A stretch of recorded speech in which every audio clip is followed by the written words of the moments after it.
நல்லது பண்றதுக்கு அரசியலுக்கு வாங்கடா, கொள்ளை அடிக்கிறது கொலை பண்றதுக்கு அரசியலுக்கு.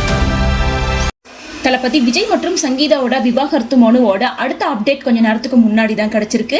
ஏன்னா தமிழக சட்டமன்ற தேர்தல் நெருங்க விஜய்க்கு பிரஷர் கொடுக்குற மாதிரி தான் இந்த பஞ்சாயத்து அமைஞ்சிருக்கு அப்படின்னே சொல்லலாம். தளபதி விஜய் அவர்கள் கட்சி ஆரம்பிச்சதுல இருந்தே அவருக்கு பல விதமான சர்ச்சைகள் வந்துட்டு தான் இருக்கு. அதுவும் எலெக்ஷனுக்கு ஒரு மாசம் இருக்கும்போதுல இருந்து சங்கீதா விஜயோட விவாகரத்து மனு, இன்னொரு பக்கம் த்ரிஷா கூட இருக்க பிரச்சனை, அப்புறம் பிரச்சாரம் பண்ண விடாம பிரச்சனை பண்றது அப்படின்னு சொல்லிட்டு பல பிரச்சனைகள் அவருக்கு ஒன் பை ஒன்னா வந்துட்டு தான் இருக்கு. அது எல்லாத்தையுமே ரொம்ப சூப்பரா ஃபேஸ் பண்ணிட்டு இருக்காரு அப்படின்னு சொல்லிட்டு தளபதி ரசிகர்கள் பலருமே தளபதி விஜய் ஒரு பக்கம் பாராட்டிட்டு இருக்காங்க.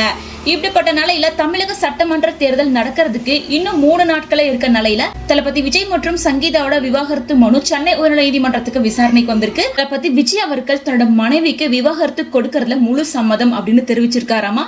மேலும் சங்கீதாவும் விஜய் கிட்ட இருந்து பிரியறதுல தனக்கு விருப்பம் அப்படின்னு 2 பேருமே மியூச்சுவலா பிரியலான்னு முடிவு பண்ணியிருக்காங்க. சோ நேத்து 2 தரப்பு வழக்கறிஞர்களும் விஜய் சங்கீதாட்ட பேச்சுவார்த்தை நடத்தியிருக்காங்க.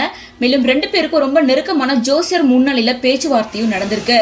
வேட்பு மனு தாக்கல்ல விஜய் அவர்கள் தெரிவிச்சிருக்க சொத்து பட்டியலோட அடிப்படையில பரஸ்பர விவாகரத்துக்காக 250 கோடி ரூபாய் செட்டில்மெண்ட் தரணும் அப்படின்னும் மகளோட செட்டில்மெண்ட் தொகையும் தரணும் அப்படின்னு சங்கீதா தரப்புல இருந்து கேட்டதா சொல்லப்படுது.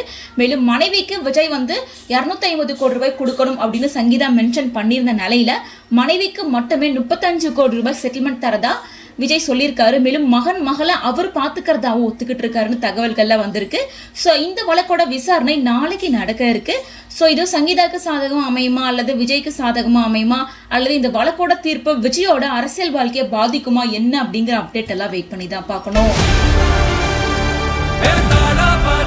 மக்களுக்கு நல்லது பண்றதுக்கு அரசியலுக்கு வாங்கடா, கொள்ளை அடிக்கிறது கொலை